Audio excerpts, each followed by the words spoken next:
شیشہ تے حقدارا دکھلاوے جرا پڑھتے اس دے عمل کرے او سدھا جنت جاوے سارا کم ہے قرآن سناون بھاوے کوئی مننے یا نہ مننے تو ہے ہمارے اویسی جہاں بد قرآن دی بھنے سب دوست بزرگ آگے تشریف لے آئیں اور نماز والا درود شریف محبت اور اخلاص کے ساتھ پڑھیں۔ میں نے آپ حضرات کے سامنے کلام اللہ شریف سے چند آیات تلاوت کی ہیں اور ذخیرہ احادیث میں سے چند احادیث آپ کے سامنے بیان فرمائی ہیں۔ رب لم یزل سے دعا ہے کہ خالق کائنات مالک کائنات رب لم یزل مجھ طالب علم کو مجھ بندہ ناچیز کو حق اور سچ کہنے کی توفیق عطا فرمائے۔ سامعین محترم اللہ رب العزت نے قرآن مجید میں فرمایا ہے کل نفس ذائقۃ الموت ثم الینا ترجعون، ہر جاندار چیز نے موت کا ذائقہ چکھنا ہے، موت کا پیالہ پینا ہے، چاہے کوئی نبی ہے، کوئی صحابہ ہے، کوئی تابعین ہے، کوئی تبع تابعین ہے، کوئی ازواج مطہرات ہے، کوئی نیک ہے، کوئی صلحاء ہے، کوئی اولیاء ہے، کوئی اتقیاء ہے، کوئی غوث ہے، کوئی قطب ہے، کوئی ابدال ہے، سب نے موت کا ذائقہ چکھنا ہے۔ آگے اللہ رب العزت نے فرمایا کل من علیہا فان، یہ سارا کا سارا جہان فانی ہے، فانی کا معنی ہے ہر چیز فنا ہونے والی۔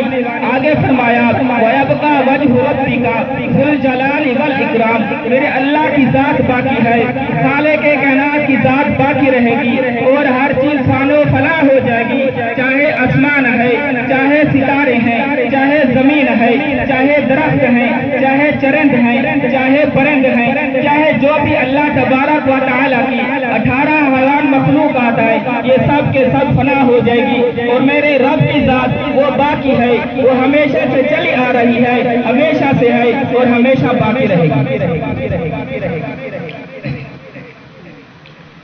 آگے نبی کریم صلی اللہ علیہ وسلم نے ارشاد فرمایا کہ جب کوئی آدمی اس دنیا سے چلا جاتا ہے، فوت ہو جاتا ہے، میری بات توجہ سے سننا، اس میں بے ادبی نہ کرنا، کیونکہ میں اللہ اور اللہ کے رسول کی بات کر رہا ہوں۔ اگر آپ نے بے ادبی کی تو میرا کلام نہیں ہے، اللہ اور اس کے رسول کا ہے۔ کہیں ایسا نہ ہو کہ آپ آئے تو ثواب کمانے کے لیے ہیں، کہیں گناہ لے کر چلے جائیں۔ باتیں نہیں کرنا، میں آپ سے معذرت کرتا ہوں۔ نبی کریم صلی اللہ علیہ وسلم نے ارشاد فرمایا کہ جب کوئی آدمی اس دنیا سے چلا جاتا ہے تو اس کے ساتھ 3 چیزیں جاتی ہیں، ایک اس کے اعمال،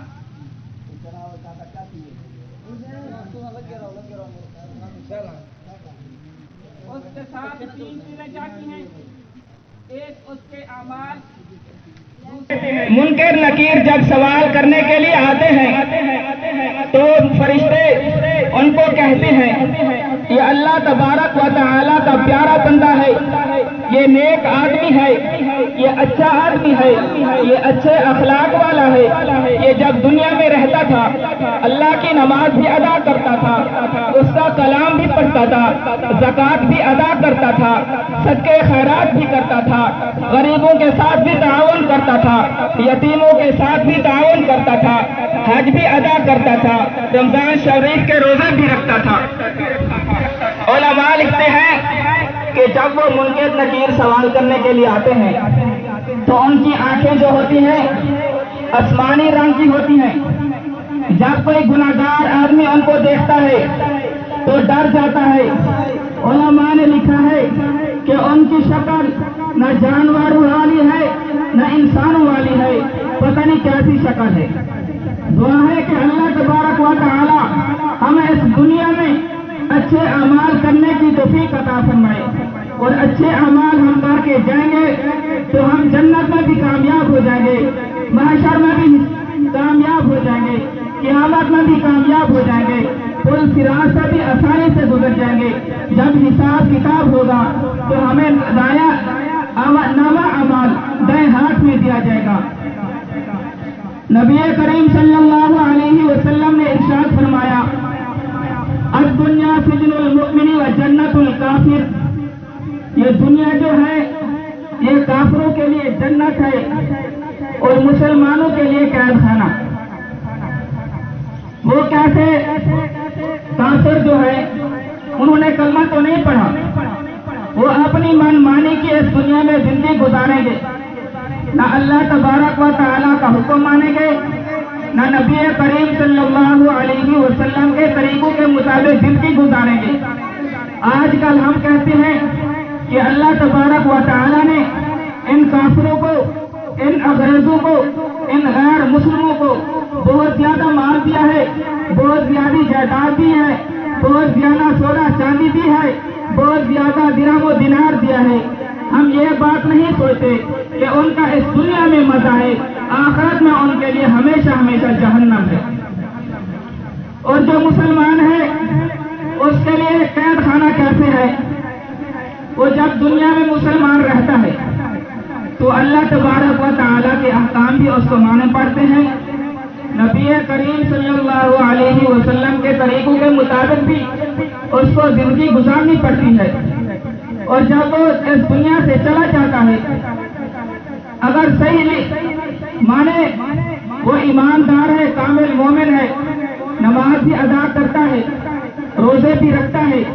زکوٰۃ بھی ادا کرتا ہے، کسی آدمی کا حق نہیں کھاتا اور یتیموں کی خیال کرتا ہے، ان کی پرورش بھی کرتا ہے، جب وہ اس دنیا سے جاتا ہے تو وہ لوگ بھی بہت زیادہ روتے ہیں اور آسمان کے فرشتے بھی روتے ہیں۔ جب وہ قبر میں دفن کیا جاتا ہے تو اس کے ساتھ نیک فرشتے آ جاتے ہیں، بہت زیادہ فرشتے آ جاتے ہیں، اس کی چارپائی کو گھیر لیتے ہیں، منکر نکیروں کو ان کے قریب نہیں آنے جاتے تھے، ان کو کہتے ہیں یہ اللہ کا نیک بندہ ہے، یہ دنیا میں رہتا تھا، 5 وقت نماز ادا کرتا تھا، اللہ کا کلام پڑھتا تھا، اللہ اور اس کے رسول کی بات کرتا تھا۔ اس کے بعد علماء فرماتے ہیں کہ جب نیک آدمی قبر میں رکھا جاتا ہے تو جہاں تک اس کی نگاہ جاتی ہے وہاں تک اس کی قبر وسیع ہو جاتی ہے، اور جنت کی طرف سے کھڑکیاں کھول دی جاتی ہیں، ایسی خوشنما خوشبودار بہت زبردست ہوا چلتی ہے کہ کبھی اس ہوا کو اس نے دنیا میں نہیں سونگا ہوگا۔ اور جنت کی حوریں جو ہیں وہ اس نیک آدمی کی منتظر رہتی ہیں، اللہ تبارک و تعالیٰ کی بارگاہ میں دعا کرتی ہیں، یا اللہ یہ جو تیرا نیک آدمی ہے تو ہم سے اس کا نکاح کرا دے۔ علماء فرماتے ہیں جب نیک آدمی قبر میں رکھا جاتا ہے تو قبر دعا دیتی ہے، اے اللہ کے پیارے تیرے آنا مبارک ہو، جتنے بھی آدمی اس زمین پر چلتے تھے تو ان سب سے مجھے بہت زیادہ اچھا لگتا تھا اور مجھے بہت زیادہ تجھ سے پیار تھا، اور اس کے برعکس خدا نہ خواستہ جب کوئی گناہگار آدمی زمین پر چلتا ہے تو زمین اللہ تبارک و تعالیٰ سے التجا کرتی ہے، یا اللہ مجھے حکم دے دے میں پھٹ جاؤں اور اس کو اپنے اندر دفن کر دوں۔ اور جب گناہگار آدمی قبر میں رکھا جاتا ہے، علماء فرماتے ہیں کہ قبر آپس میں اتنا سخت ہو جاتی ہے، اس کی ایک پسلی دوسری میں گھس جاتی ہے اور مردہ بہت زیادہ چلاتا ہے، اللہ تبارک و تعالیٰ کی بارگاہ میں دعا کرتا ہے،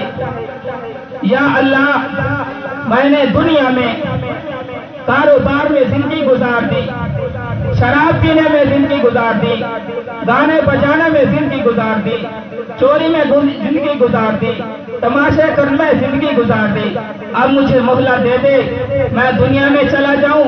اور نیک اعمال کر کے آؤں۔ اللہ تبارک و تعالیٰ فرماتے ہیں نہیں، اب مہلت نہیں ہے۔ اللہ تبارک و تعالیٰ فرماتے ہیں کیا تو دنیا میں اعلان نہیں سنتا تھا کہ آج فلاں کا اعلان ہو رہا ہے، کل تیرا بھی نمبر آنا ہے۔ اللہ تبارک و تعالیٰ نے قرآن پاک میں فرمایا الی اجل مسمی، میں نے جس کسی کا بھی وقت موت کا مقرر کیا ہے وہ اسی وقت پر اس کو موت آ کر ہی رہے گی، نہ ایک سیکنڈ آگے ہوگا نہ ایک سیکنڈ پیچھے ہوگا۔ اور اس کے بعد نبی کریم صلی اللہ علیہ وسلم نے فرمایا کہ پانچ چیزوں سے پہلے غنیمت سمجھو۔ میری بات غور سے سننا، میں اللہ اور اس کے رسول کی بات کر رہا ہوں، کہیں اپنی بات نہیں کر رہا۔ جوانی کو بڑھاپے سے پہلے غنیمت سمجھنا، جتنی عبادت انسان جوانی میں کر سکتا ہے اتنا بڑھاپے نہیں کر سکتا۔ اور دوسری بات، صحت کو بیماری سے پہلے غنیمت سمجھنا۔ جب صحت ہو تو انسان روزے بھی رکھ سکتا ہے، 5 وقت کی نماز بھی ادا کرتا ہے، نوافل بھی ادا کر سکتا ہے، صدقات وغیرہ بھی ادا کر سکتا ہے۔ اگر کہیں جنازہ ہو تو وہاں پر جنازہ پڑھنے کے لیے بھی جا سکتا ہے۔ اگر کوئی جلسہ وغیرہ ہو، کوئی اور اسلامی پروگرام ہو تو وہاں پر بھی اس کو سننے کے لیے چلا جا سکتا ہے۔ اگر بیمار ہو تو وہ چارپائی پر سویا رہے گا، بس وہ زبان سے اللہ اللہ کرتا رہے گا۔ جتنا مزہ علماء فرماتے ہیں جوانی میں عبادت کرنے کا ہے اتنا بڑھاپے میں نہیں ہے۔ اور دوسری بات، اللہ تبارک و تعالی نے آپ کو جتنا مال دیا ہے اس مال سے اللہ تبارک و تعالی کے راہ میں خرچ کرنا، جتنا آپ کا دل اجازت دے۔ نہ آپ نے بہت زیادہ کنجوسی کرنی ہے، نہ لوگوں کو دکھانا ہے کہ کہیں لوگ کہیں ماشاءاللہ فلاں ملک صاحب تو اتنے دینے دعوت کی کر دی ہے، پھر لوگ واہ واہ کرتے ہیں۔ اس دعوت کرنے کا کوئی ثواب نہیں ہے۔ علماء لکھتے ہیں ایسا آدمی مشرک ہو جاتا ہے۔ مشرک کا معنی ہے اللہ کے ساتھ مخلوق کو شریک کرنے والا۔ جب وہ آدمی مشرک ہو جاتا ہے، مر جاتا ہے، جب حساب کتاب کے دن اللہ تبارک و تعالیٰ کے سامنے آئے گا تو اللہ تبارک و تعالیٰ اس کو فرمائیں گے کہ تو نے جو دعوت کی ہے میرے لیے نہیں کی، میری رضا کے لیے نہیں کی، تو نے لوگوں کو دکھلانے کے لیے کی، جا اب تو ان سے اپنا ثواب اجر حاصل کر لے۔ اس کے بعد نبی کریم صلی اللہ علیہ وسلم نے فرمایا زندگی کو موت سے پہلے غنیمت سمجھو۔ اگر آدمی زندہ ہے تو نیک اعمال کر سکتا ہے، جب وہ مردہ ہو جاتا ہے تو اس کا کھاتا ختم ہو جاتا ہے۔ اللہ تبارک و تعالیٰ کی بارگاہ میں وہ دعا ہے کہ اللہ تبارک و تعالیٰ میں نے جو کچھ آپ کو سنایا اور میں نے سنایا آپ نے سنا، اس پر ہمیں عمل کرنے کی توفیق عطا فرمائے۔ وآخر دعوانا الحمدللہ رب العالمین۔